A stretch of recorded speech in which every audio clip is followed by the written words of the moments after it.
Sir दोस्तों, आज हम बात कर रहे हैं क्लास 12 फिजिक्स के 25 महत्वपूर्ण बहुविकल्पी। जी हाँ दोस्तों, अगर आपने इस वीडियो क्लिक कर दिया ना तो वीडियो अंत तक देखना, क्योंकि इस वीडियो में आपको फिजिक्स के 25 महत्वपूर्ण बहुविकल्पी बताऊंगा। बिल्कुल आराम से देखना। ये जो बहुविकल्पी बताऊंगा इसमें से कम 20 बहुविकल्पी तो आने ही आना, मतलब इंपॉर्टेंट बहुविकल्पी है। पूरे प्रीवियस ईयर के मैंने नोट निकाल करके ही रखा हूँ, मतलब इंपॉर्टेंट बहुविकल्पी है। तो चलिए हर एक बहुविकल्पी को आंसर के साथ बताते हैं। हर एक चीज़ को पूरा देखना है मेरे भाई। तो पहला बहुविकल्पी क्या लिखा है, निर्वात की विद्युतशीलता का मात्रक क्या है। ये रहा पहला इंपॉर्टेंट बहुविकल्पी। ऑप्शन क्या रहेगा, न्यूटन प्रति कूलाम। दूसरा ऑप्शन बी ऑप्शन क्या रहेगा, न्यूटन से वोल्ट प्रति मीटर स्क्वायर। ठीक। तीसरा मतलब सी नंबर ऑप्शन क्या रहेगा, कूलाम स्क्वायर प्रति न्यूटन से मीटर स्क्वायर।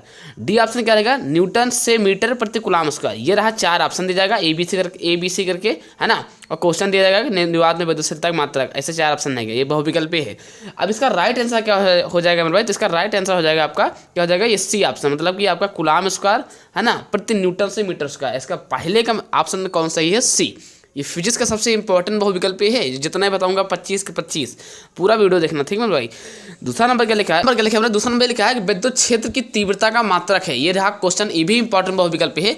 विद्युत क्षेत्र की तीव्रता का मात्रक क्या है, ये रहा। तो इसका आंसर क्या, पहला ऑप्शन क्या लिखा रहेगा, मीटर प्रति वोल्ट। दूसरा ऑप्शन क्या लिखा रहेगा, जूल प्रति न्यूटन। सी ऑप्शन क्या लिखा रहेगा, कूलाम प्रति न्यूटन। डी ऑप्शन क्या लिखा रहेगा, न्यूटन कूलाम, है ना, न्यूटन प्रति या न्यूटन से कूलाम, है ना। अब इसका आंसर राइट आंसर क्या हो जाएगा, मतलब इसका करेक्ट आंसर क्या हो जाएगा, तो इसका करेक्ट आंसर हो जाएगा डी ऑप्शन, मतलब न्यूटन प्रति कूलाम। ये सो न्यूटन प्रति, यहाँ पर प्रति रहेगा। ठीक, ध्यान देना भाई, थोड़ा सा मिस्टेक हो गई है ना। तो यहाँ पर आपको ध्यान देना है, क्या हो जाएगा, यहाँ पर आपका न्यूटन प्रति कूलाम होगा। ठीक, न्यूटन प्रति आपका क्या हो जाएगा, कूलाम। ये भी आपका कंप्लीट। चलिए अब इसके बाद आपको करना है, अच्छा आपको ये भी बता दो कि न्यूटन प्रति कूलाम आया कैसे, है ना। जैसे कि तो इसका सूत्र क्या होता है मेरे भाई, विद्युत क्षेत्र तीव्रता का सूत्र क्या होता है मेरे भाई, विद्युत क्षेत्र तीव्रता ई बराबर सूत्र क्या होता है, ई बराबर का सूत्र है F/Q। ये तो सूत्र होता है ना। अब F का मान, F का जो है मात्रक क्या होता है, न्यूटन।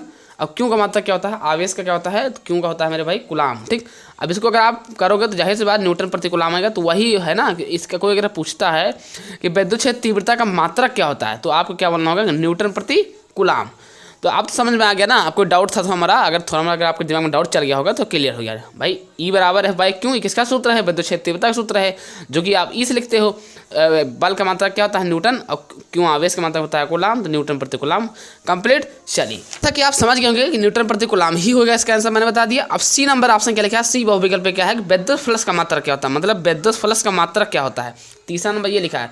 तो इसका राइट आंसर क्या हो जाएगा, वोल्ट से क्या हो जाएगा, वोल्ट से मीटर। मतलब देखिए, पहले आप समझो पहले मामला क्या है। क्वेश्चन देखिए, आपको ये लिखा है बहुविकल्प में कि विद्युत फ्लक्स का मात्रक है। पहला ऑप्शन लिखा रहेगा ए वाला वेबर। दूसरा ऑप्शन बी वाला लिखा रहेगा वोल्ट प्रति मीटर। सी ऑप्शन लिखा रहेगा वोल्ट से मीटर। डी ऑप्शन लिखा रहेगा न्यूटन प्रति कूलाम। तो इसका करेक्ट आंसर बात की जाए ना, जो सही आंसर क्या हो जाएगा, वोल्ट से मीटर। चलिए लगे हाथ देख दीजिए, वोल्ट से क्या हो जाएगा, मीटर। तीसरा नंबर भी कंप्लीट। समझ गए ना, समझ गए। ये सब एक एक नंबर में आते हैं 20 महत्वपूर्ण बहुविकल्प रहते हैं। 20 बहुविकल्प पूछा जाएगा, 20 नंबर का रहेगा, है ना। तो इसका क्या हो जाएगा, तीसरे का सी ऑप्शन हो जाएगा, मतलब वोल्ट से मीटर। समझ गए ना। चलिए चौथा नंबर क्वेश्चन क्या लिखा है, चौथा नंबर लिखा है कि एक इलेक्ट्रॉन वोल्ट का मान कितना होता है, मतलब एक इलेक्ट्रॉन वोल्ट, एक EV बराबर क्या होता है। तो इसका आंसर हो जाएगा, पहला ऑप्शन क्या लिखा है, 2 × 10 मास के 18 जूल। बी ऑप्शन क्या लिखा है, 1.5 × 10 मास के 9, है ना, जूल। सी ऑप्शन क्या लिखा है, 1.6 मतलब 1.6 × 10 मास के 19 जूल। डी ऑप्शन क्या लिखा है कि 2.4 × 10 मास के 19 जूल। तो क्या है, इसका आंसर क्या हो जाएगा, इसका आंसर हो जाएगा मेरे भाई सी ऑप्शन। समझिए ना, मतलब 1.6 × 10 मास के 19 जूल। ये रहा करेक्ट आंसर। चौथा नंबर भी आपका कंप्लीट हो गया। चौथा नंबर कंप्लीट ना, ये इसका आंसर हो जाएगा 1.6 × 10 मास के 19 जूल। चलिए अब हम बात करता हूँ 5वां नंबर क्वेश्चन, मतलब 5वां बहुविकल्प। अभी आपको 25 महत्वपूर्ण बहुविकल्प बताएंगे, आप पूरा देखते रहिए। चलिए बात करता हूँ 5वां नंबर। अब हम बात करते हैं 5वां नंबर क्या लिखा है। 5वां नंबर लिखा है कि विद्युत विभव का मात्रक क्या होता है, मतलब 5वां ऑप्शन क्या लिखा है कि विद्युत विभव का मात्रक क्या होता है। इसका करेक्ट आंसर क्या हो जाएगा, इसका करेक्ट आंसर हो जाएगा, पहले बात देखिए कौन कौन लिखा है। ए ऑप्शन लिखा है जूल प्रति कूलाम। बी ऑप्शन लिखा है जूल से मीट कूलाम, जूल से कूलाम मतलब वह जूल कूलाम। सी ऑप्शन लिखा है कूलाम से जूल। डी ऑप्शन क्या लिखा है, न्यूटन प्रति कूलाम। ये रहा 4 बहुविकल्प दिया गया। क्वेश्चन आपका लिखा हुआ है विद्युत विभव का मात्रक। तो इसका अगर करेक्ट आंसर की बात की जाए तो इसका राइट आंसर क्या हो जाएगा कि जूल प्रति कूलम हो जाएगा। ठीक, ये वाला आपका आंसर, आपका ऑप्शन सही हो जाएगा, मतलब ए ऑप्शन इसमें आपका सही रहेगा। कौन सा ऑप्शन? A option. चलिए अब बात करता हूँ 6वां नंबर क्वेश्चन क्या है। ये भी रिसेंटली अगले साल ही पूछा गया था 2025 में, अरे सॉरी 2024 में, यार 25 अभी कहाँ है। ठीक, ये गारंटी है कि ये क्वेश्चन आएगा। क्या लिखा है कि संधारित्र का प्रयोग किया जाने वाले पराविद्युत पदार्थ क्या है? पहला ऑप्शन क्या है? मोम है। दूसरा बी ऑप्शन क्या है? कागज है। तीसरी ऑप्शन क्या है? अभ्रक है। डी ऑप्शन क्या है? ये सभी। तो आप इसको कमेंट तो आप इसको कमेंट बॉक्स में बताओगे कि हम बताएं? चलिए मैं बता दे रहा हूँ। इसका करेक्ट आंसर क्या हो जाएगा कि मोम भी प्रयोग किया जाता है, कागज भी प्रयोग किया जाता है, अभ्रक भी प्रयोग किया जाता है। इसका आंसर क्या हो जाएगा? डी ऑप्शन, यानी कि ये सभी में आपको लगा कर आना है। ठीक, ध्यान रहे, इंपॉर्टेंट है, हम तो इसको लेके दे रहे हैं। ठीक, इंपॉर्टेंट। अब आप अच्छे से लिख लेना। चलिए नंबर क्या लिखा है? विशिष्ट चालकता विशिष्ट प्रतिरोध का मात्रक कौन सा है? विशिष्ट प्रतिरोध किसे कहते हैं? विशिष्ट प्रतिरोध का मात्रक बताइए। यहाँ पर इसका आंसर क्या हो जाएगा? ए ऑप्शन लिखा है ओम से मीटर, बी ऑप्शन लिखा है ओम प्रति मीटर, सी ऑप्शन लिखा है ओम प्रति मीटर स्क्वायर, डी ऑप्शन लिखा है एम्पियर। तो इसका सातवें का आंसर क्या हो जाएगा? सातवें का आंसर आपका ए हो जाएगा, मतलब ओम से मीटर हो जाएगा। तो 7वां नंबर भी आपका कंप्लीट। चलिए अब बात करता हूँ 8वां महत्वपूर्ण बहुविकल्प पे। नंबर क्या लिखा है? 8वां नंबर लिखा है एक तार की लंबाई खींचकर दोगुनी कर दी जाए तो नया प्रतिरोध क्या हो जाएगा? मतलब एक तार की कोई लंबाई है, उसको खींचकर दोगुना कर दी जाए तो उसकी जो लंबाई है, समझ गए ना, उसकी लंबाई कितनी हो जाएगी? मतलब जो तार अगर आप खींचते हो, खींच करके आप दोगुना कर दिया तो उसका लंबाई कितना हो जाएगा? तो इसका एक सूत्र होता है, चलिए वो भी बता देता हूँ मेरे भाई। वो सूत्र क्या है? चलिए इसमें देखता हूँ। ठीक, इसमें आपको बताऊँगा। तो सूत्र क्या होता है मेरे भाई? देखिए सूत्र होता है आर, है ना, आर होता है आर डैश बराबर होता है मेरे भाई, आर डैश बराबर क्या होता है? आर डैश बराबर होता है एन स्क्वायर गुणे क्या होता है मेरे भाई? पुराना प्रतिरोध, पुराना एन स्क्वायर गुणे पुराना प्रतिरोध, है ना, पुराना, यहाँ लिखना क्या है? पुराना प्रतिरोध। ठीक है, यहाँ पर जाएगा पुराना प्रतिरोध।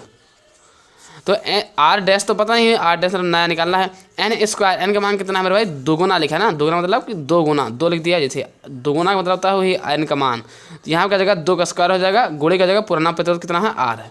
तो दो दुना कितना हो जाएगा? 4 और आर, मतलब आर डैश जो नया प्रतिरोध आया है वो आपका 4R जिसमें रहेगा उसमें टिक लगा देना। तो इसमें 4R किस में लिखा है मेरे भाई? देखिए 4R आपके ये सी ऑप्शन सही हो जाएगा, मतलब 8वें नंबर का सी ऑप्शन। समझिए ना, इससे आसान और क्या ही मिलेगा, इतना बता दिया है।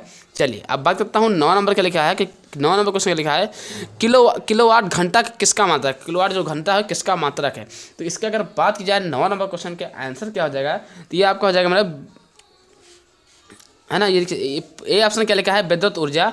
बी ऑप्शन लिखा है मेरे भाई, क्या लिखा है? बी ऑप्शन लिखा है आपका, बी ऑप्शन आपका लिखा है कि प्रतिरोध। सी ऑप्शन लिखा है धारा घनत्व। डी ऑप्शन लिखा है प्रतिरोधकता। इसका अगर करेक्ट आंसर बात की जाए तो विद्युत ऊर्जा आपका, यानी कि 9 का ए ऑप्शन हो जाएगा। ठीक, चलिए अब बात करता हूँ 10वां नंबर क्वेश्चन। 10वां नंबर क्या लिखा है? किरचॉफ के प्रथम नियम आधारित। किरचॉफ के प्रथम नियम क्या किस पर आधारित? जैसे कि ए ऑप्शन लिखा है ऊर्जा और संरक्षण, बी ऑप्शन लिखा है आवेश संरक्षण, डी ऑप्शन लिखा है द्रव्यमान संरक्षण, सी ऑप्शन लिखा है द्रव्यमान संरक्षण, डी ऑप्शन लिखा है इनमें से कोई नहीं। तो इसका अगर सही आंसर क्या हो जाएगा भाई? इसका करेक्ट आंसर आपका क्या हो जाएगा? इसका करेक्ट आंसर हो जाएगा आवेश संरक्षण। जी हाँ दोस्तों, आपको समझना होगा एक बात, किरचॉफ का प्रथम नियम जब बोलेगा तो वहाँ पर आपका आवेश संरक्षण हो जाएगा। अगर बोलता है क्वेश्चन में किरचॉफ का द्वितीय नियम, यहाँ पर अगर आप द्वितीय नियम लिखा है, अगर आपका द्वितीय नियम लिखा है किस पर आधारित, तो आपका आंसर हो जाएगा ऊर्जा संरक्षण के सिद्धांत पर। लेकिन यहाँ पर लिखा है प्रथम नियम, तो प्रथम नियम वाले का आंसर हो जाएगा कौन सा? बी ऑप्शन, यानी कि 10 का बी ऑप्शन सही, आवेश संरक्षण द्वारा। ठीक, चलिए समझ गए ना। अगर द्वितीय नियम रहता है तो वहाँ पर हो जाता ऊर्जा संरक्षण, लेकिन यहाँ पर प्रथम नियम बोला गया है तो यहाँ आवेश संरक्षण। चलिए समझ गए होंगे। बात करता हूँ 11वां नंबर क्वेश्चन क्या है। 11वां नंबर लिखा है चुंबकीय क्षेत्र का मात्रक क्या है? चुंबकीय क्षेत्र का मात्रक। तो इसका पहला ऑप्शन क्या लिखा है? वेबर प्रति मीटर। दूसरा ऑप्शन क्या लिखा है? दूसरा ऑप्शन ये लिखा है कि वेबर प्रति मीटर स्क्वायर। सी ऑप्शन क्या लिखा है? वेबर। डी ऑप्शन क्या लिखा है? वेबर से मीटर। तो इसका अगर करेक्ट आंसर बात की जाए, इसका राइट आंसर क्या हो जाएगा? बी ऑप्शन, यानी कि वेबर प्रति मीटर स्क्वायर। 11वां नंबर भी आपका कंप्लीट। चलिए अब बात करता हूँ 12वां नंबर, और कमेंट कर देना कि कल कैसी वीडियो चाहिए, फिजिक्स की या केमिस्ट्री की या बायोलॉजी के, तो ये जरूरी है कमेंट करना। ठीक, तो 11वें का क्या हो जाएगा? B option. बात करता हूँ 12वां नंबर क्वेश्चन। ठीक है, 12वें नंबर क्वेश्चन लिखा है। 12वें नंबर क्वेश्चन लिखा है चुंबकीय क्षेत्र बी के समांतर चाल। मैंने क्या बोला? चुंबकीय क्षेत्र को बी से लिखता है तो वही बी लिख दिया, और चुंबकीय क्षेत्र बी के समांतर चाल वी से, है ना, गतिशील आवेश क्यों पर चुंबकीय क्षेत्र के कारण लगने वाला बल होगा। यानी कि 12वें का कौन सा ऑप्शन सही हो जाएगा? तो 12वें का आपका डी ऑप्शन, यानी कि शून्य। इसका आंसर क्या हो जाएगा? जब समांतर बोलेगा तो समझ जाओगे शून्य होगा, क्योंकि समांतर रहता है 90 अंश पाता है। तो यहाँ पर इसका आंसर क्या हो जाएगा? शून्य हो जाएगा। ठीक, तो 13 नंबर क्वेश्चन क्या लिखा है? किसी एक समान चुंबकीय क्षेत्र में एक इलेक्ट्रॉन क्षेत्र के लंबवत प्रवेश करता है। कोई एक समान चुंबकीय क्षेत्र में एक इलेक्ट्रॉन क्षेत्र के लंबवत प्रवेश करता है तो इलेक्ट्रॉन का पथ होगा, इलेक्ट्रॉन का पथ कैसा होगा, जैसे कि ए ऑप्शन देगा है परवलयाकार, बी ऑप्शन देगा है दीर्घवृत्ताकार, सी ऑप्शन गया है सरलरेखीय, डी ऑप्शन देगा है वृत्ताकार। इसका राइट आंसर क्या हो जाएगा, तो इसका हो जाएगा डी ऑप्शन यानी कि वृत्ताकार हो जाएगा। ठीक, चलिए अब बात करता हूँ 14 नंबर क्वेश्चन क्या लिखा है। 14 नंबर लिखा है चुंबकीय फ्लक्स जो घनत्व मात्रक है, चुंबकीय फ्लक्स घनत्व का मात्रक कौन सा है। 14 का कौन सा ऑप्शन से हो जाएगा, 14 का ऑप्शन मेरे भाई देखिए पहला ऑप्शन क्या लिखा है, ए नंबर लिखा है टेस्ला, बी नंबर आपको लिखा है क्या है, बी नंबर आपको लिखा है वेबर प्रति मीटर, सी ऑप्शन क्या लिखा है न्यूटन प्रति एम्पियर से मीटर, डी ऑप्शन क्या लिखा है ये सभी। तो इसका अगर सही आंसर क्या हो जाएगा मेरे भाई, इसका आंसर होगा डी नंबर, मतलब कि ये सभी। 14 का डी ऑप्शन हो जाएगा। ठीक, चलिए बात करता हूँ 15 नंबर क्वेश्चन। 15 नंबर क्वेश्चन क्या लिखा है, लेंज का नियम किस राशि संरक्षण पर आधारित है। लेंज का नियम किस राशि के संरक्षण पर आधारित है। ए ऑप्शन लिखा है ऊर्जा संरक्षण, बी ऑप्शन लिखा है आवेश संरक्षण, सी ऑप्शन लिखा है संवेग संरक्षण, डी ऑप्शन लिखा है द्रव्यमान संरक्षण। इसका करेक्ट आंसर क्या हो जाएगा, ए आवेश यानी ए ऑप्शन हो जाएगा, यानी कि ऊर्जा संरक्षण पर आधारित है। ठीक, लेंज का नियम किस राशि के संरक्षण पर आधारित है, तो ऊर्जा संरक्षण के आधारित है। तो अब बात करता हूँ 16 नंबर क्वेश्चन। 16 नंबर क्वेश्चन लिखा है, 16 नंबर क्वेश्चन लिखा है मेरे भाई, 16 नंबर आपका लिखा है अन्योन्य प्रेरण। मैंने क्या बोला, अन्योन्य प्रेरण का एसआई मात्रक क्या होता है। तो अन्योन्य प्रेरण का जो एसआई मात्रक आपका होता है, देखिए पहले आपको ऑप्शन नंबर ए का लिखा है ओम, बी ऑप्शन का लिखा है टेस्ला, सी ऑप्शन लिखा है हेनरी, डी ऑप्शन का लिखा है वेबर। 16 नंबर क्या है, अन्योन्य प्रेरण का एसआई मात्रक। तो इसका करेक्ट आंसर क्या हो जाएगा, इसका हो जाएगा हेनरी, मतलब सी ऑप्शन बिल्कुल सही है। ठीक, 17 नंबर क्वेश्चन क्या है, 1/√U0 एप्सिलॉन नॉट का मात्रक क्या होता है। तो इसका करेक्ट आंसर क्या हो जाएगा, इसका आंसर हो जाएगा मीटर पर सेकंड, यानी कि मीटर पर सेकंड कहाँ है, डी ऑप्शन, यानी कि ये रहा ऑप्शन 4, यानी कि पहला ऑप्शन है न्यूटन प्रति कूलम, बी ऑप्शन है इसमें वेबर प्रति मीटर स्क्वायर, सी ऑप्शन है फैराडे, डी ऑप्शन है न्यूटन मीटर पर सेकंड। तो इसका जो मात्रक हो जाएगा आपका डी ऑप्शन हो जाएगा, जैसा कि मैंने बता दिया। चलिए बात करता हूँ 18 नंबर क्वेश्चन। आप चाहते हो ऐसे इंपॉर्टेंट वीडियो में मिलता रहे फिजिक्स केमिस्ट्री मैथ बायोलॉजी पर, तो कमेंट वगैरह कर देना यार, और लाइक वगैरह कर देना, सब्सक्राइब कर लेते हो तो ये आपके लिए और अच्छा बेहतर होगा। चलिए बात करता हूँ 18 नंबर क्वेश्चन। ठीक, तो 18 नंबर क्वेश्चन क्या है, 18 नंबर लिखा है सबसे अधिक आवृत्ति की विद्युत चुंबकीय तरंगे हैं, मतलब सबसे अधिक आवृत्ति की विद्युत चुंबकीय तरंगे कौन से। पहला ऑप्शन लिखा है पराबैंगनी तरंगे, दूसरा बी ऑप्शन लिखा है गामा तरंगे, सी ऑप्शन लिखा है दर्शक तरंगे, डी ऑप्शन क्या लिखा है मेरे भाई रेडियो तरंगे। मतलब 18 नंबर क्वेश्चन मेरे भाई अगर आप बता देना सच्चाई के साथ, ये काफ़ी इंपॉर्टेंट है, वेरी मोस्ट इंपॉर्टेंट। 2000 अगले ही साल पूछा गया, 2024 का क्वेश्चन है। ठीक, इंपॉर्टेंट क्वेश्चन है, समझ लेना है ना, ये मतलब तय है आएगा। ये सबसे अधिक आवृत्ति की विद्युत चुंबकीय तरंगे होता है। तो इसका राइट आंसर क्या हो जाएगा मेरा, इसका आंसर हो जाएगा गामा तरंगे। सबसे अधिक आवृत्ति की जो विद्युत चुंबकीय तरंगे होती हैं वो बी ऑप्शन, यानी कि गामा तरंगे आपका। ठीक, 98 पे कंप्लीट। 19 नंबर क्या लिखा है, U0 एप्सिलॉन नॉट का हाफ, मतलब 1/2 का मान होता है।